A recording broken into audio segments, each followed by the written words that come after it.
All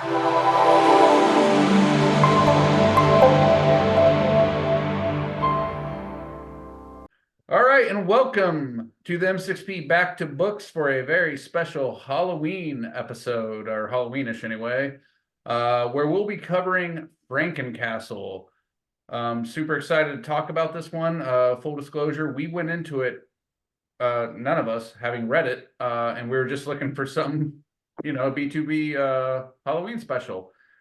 Turns out I think all of our opinions were changed a bit. I'm going to turn things over to our B2B M6P resident historian, Marvel historian, that is, Mr. John Coughlin. Thank you very much, Darrin. Okay, we're talking about FrankenCastle, and the issues specifically that we read and enjoyed and we'll talk about in detail here. Dark Reign, the List, Punisher. That's written by Rick Remender, Rick Remender, I don't know. You know the guy. And drawn by John Romita Jr., and then Punisher, the 2009 run of Punisher, issues 11 through 16. Most of those, Tony Moore's doing the bulk of the artwork there. He got a little help from Mike Hawthorne on issue 13. The painting in issue 14 for the flashbacks was done by a guy named Dan Brereton. And then Roland Bashi did issue 15, and then the finale was back to Tony Moore again in issue 16.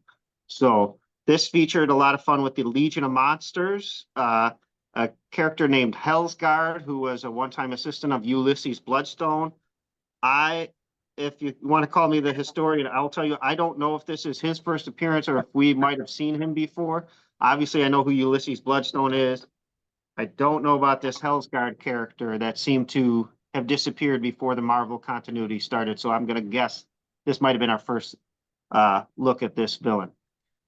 But yeah, like Darrin said, I was very pleasantly surprised when 2009 I saw this was coming out. I was not a Punisher reader at the time, so I said that looks like something they're doing to the Punisher. But it was a lot of fun. It was for me anyway. How about you, Rick? I liked it. I don't know. I'm gonna butcher his name again too. Daken or Dakin, however you want to say. Him going at it with the pen. Yeah. No one knows. Him going at it with the Punisher was the good thing for me. So I really love that. Seeing him really go at it, and at one point, spoiler alert. But Right.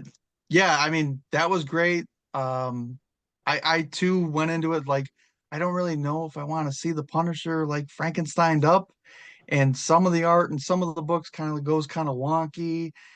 Yeah. Overall, it wasn't a bad storyline. Yeah, I'll agree with that. Yeah, I'll agree with that. I liked kind of when Werewolf by Night was coming out and we were all like didn't know what to think or something, and then we all gave it a chance. We're like, wow, this is great. That's kind of like again, we were just looking for something Halloweeny for this episode, and none of us had read it, and it's like, wow, I kind of felt guilty. I'm like, am I liking this too much? Because none of us have really ever talked about it or anything like that.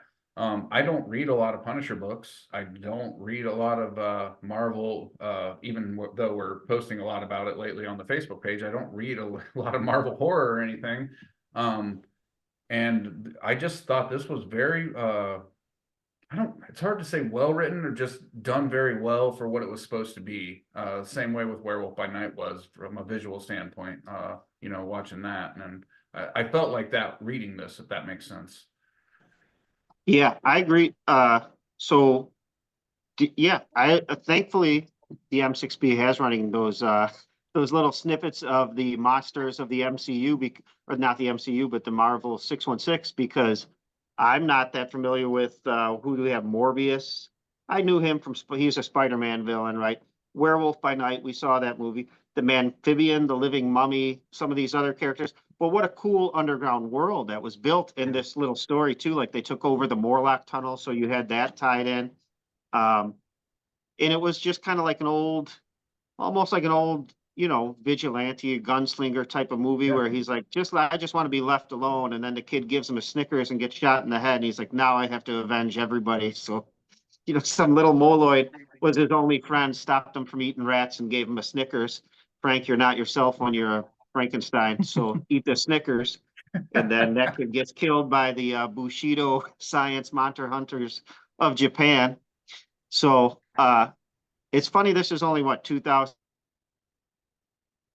but there was a lot of stuff that I'm just because of the modern media, I'm like, ooh, they get away with this? They say this. Yeah, I mean, we can talk sure. specifics, but I'm just talking about the Japanese guy. Everybody's going, hi, hi, hi. And like the whole time, I'm like, huh, this is a very interesting way to depict every single Japanese character in the story, isn't it? Yeah. But overall, it was fun. And that movie, like that little scene with the kid, towards the end, Amphibian, you think he's fighting it for the final time. That was like there's some emotion in here too. It wasn't just a silly Yeah. story where Punisher gets cut up and sewn back together and continues being the Punisher. I think after this, from 16 to like 20, that's all it was, and that's why that's not really worth reading. But these issues, specifically the first one with John Romita art in the rain and the Dickend and Punisher fight and Punisher just being ready to lose and he doesn't even care anymore. He's going home to Maria and all the things. That was a good story. It was a good standalone story. And then what are they going to do? What could they possibly do? Punisher's in 6 pieces at the end of it. Well, FrankenCastle, I guess. That's it. Yeah, I like the like balance of like he's dependent on the pills to keep his mind together. It's the glue until he gets the bloodstone put into him. And then that was something I didn't know about, like the bloodstone being out there and something that can like regenerate you and bring you back, and he slowly but surely comes back. I mean, there was a lot of good little like Frank Castle snippets in there when Werewolf by Night's like in his face and he tells the mummy, "Hey, your dog's been eating crap because his breath stinks." I thought that was hilarious when he's Right. fighting the undead, we'll call them bad Germans, and they're going into that castle, and then he like locks the one the samurai guy outside, and he's like, "Oh, did I do that?" And he's stuck with all the zombies, and he's fighting them and stuff. That was like good, cool little banter that I liked about. It wasn't just like Frankenstein. Oh, you got Castle in there too, and so I mean that part I did enjoy. I really liked how it's like the Punisher, who's a killer, is suddenly protecting the killers, the scariest Marvel monsters of all time, who are just in this appear to be just like down trodden and weak and just need help and everything like that. And then of course, as you guys mentioned, after the Moloid gets his, and we all knew what was coming. It's like because they're building up to that. We are like, oh, finally, which what this whole series was about was the monsters, the classic Marvel monsters need the Punisher's FrankenCastle's help. And I thought that whole dichotomy, Frank's a killer, the monsters are killers. Now he's protecting killers, doing so very begrudgingly. Even like after he agrees, like when he's stomping up the castle and everything, he's like, "Well, guess I gotta go take care of them," and things. And like he just knows he's gonna get them all the whole time. It's crazy, and he hates every part of knowing that he's gonna get them all. I just thought that was interesting. Yeah. I also like the Hellsguard character was kind of like a darker version of the Punisher in a way that they had his cool painted backstory and his family was killed by werewolves and monsters took over the town. So he's like, I'm going to kill every single monster. And they say like, that when he came back out, he went to limbo. Then the Japanese scientists found him. So now he helped to rid the Japan of the giant Godzilla type kaiju and stuff like that. And then he even went on, eventually he's going after disfigured people, like anybody that seems to be a monster. And it's like, is that the path Frank Castle was taking to? Like he's just, oh, the mobsters killed his family. So now I'm going to go and kill every single bad guy, lawbreaker that I can. And that's at the end. I mean, we said we weren't really talking about it, but in issue 21, that's the one thing, because the Bloodstone feeds off his vengeance, which who has more vengeance than a guy like Frank Castle? And then when he rips it out, because they're like, he was just gonna start killing everybody, and they're like, you're just like this Hellsguard guy. You're just killing. He was gonna kill people before they did bad things because they have the potential to do bad things. Like that's the difference. Frank Castle waits, like the Minority Report, right? You have to wait until the bad thing happens, then you can arrest them or kill them or seek your vengeance. You don't do it preemptively. I guess that was the big difference between Frank and Hellsguard, their main villain of the story. And even for this being like a different type of like a Halloween special or whatever, Frank still followed his principles that were true to his character and the like all his history. So I thought that was very cool. Like even with the Right. monster, yeah. Yeah, like Rick said, I like that he's taking the pills because you see the pictures and you think, okay, so it's just going to be like, like fire, bad, Frank, kill, and no, he's still got his train of thought going on, and he's never been a man of many words, but they just have, kind of like a Frank Miller comic where like Sin City or something like that, where you just see the guy's thoughts and that's just kind of as the action's going on, instead of having him talk it up or chat it up like a Spider-Man character, you just see his train of thought as he's blowing holes in people, right? And it worked, and it worked for this. The art was good when Tony Moore did it. It was less good when some of the other guys stepped in. But I did like the painting. I did like that, and that was the final issue 21. That was back to the painting and on Monster Island, and that was a better one. But if you are going to read this, I would say read what we talked about, 11 through 16, Dark Reign the list, and then you can skip ahead and go to 21. Oh, I mean, the crossover with Ken, where he's trying to get his vengeance, that was all right, but it was just a Punisher story where he's drawn like Frankenstein. There was no reason for him to be FrankenCastle in those to me. What do you guys think? Yeah, I'm glad that it ended the way it did, like him coming back and everything, so it didn't stay that. Because I mean, you sit there and you're like, well, he got his head cut off and everything cut to pieces, and they kind of like grabbed a couple of parts of them and pieced them together. You're thinking like, oh, this is what Frank Castle is going to be going forward, and I'm Right. glad that the way that they buttoned it all up and stuff and put him back to normal, and that was good about that. Wolverine showing up and stopping him.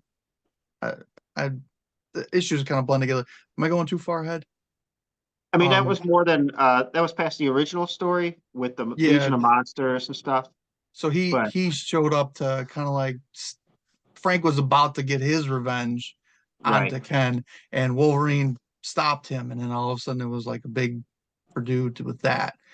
And I mean that was a pretty cool one if you're gonna go and read that part. I mean, he knocks Wolverine out for a few seconds, like bouncing his head off a steel beam, just drops him, and then drags him away out of sight for a second. But I mean, yeah, it was good. I at first when you guys were like, "Hey, let's do this for the Halloween thing," I was like, "That's not going to be a good one. I We have a thought that bad too. feeling about We this." thought that too.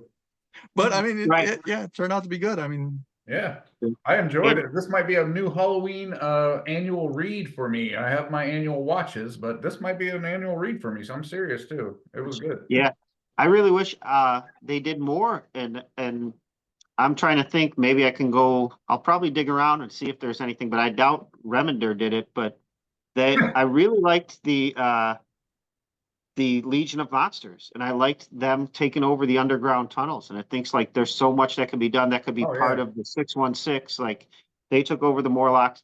I remember back in the day in the West Coast Avengers, there was like the night shift with Shroud, and I think Jack Russell Werewolf by Night was part of that crew, and they had like Tatterdemillion, Gypsy Moth, a bunch of C-list, Z-list characters.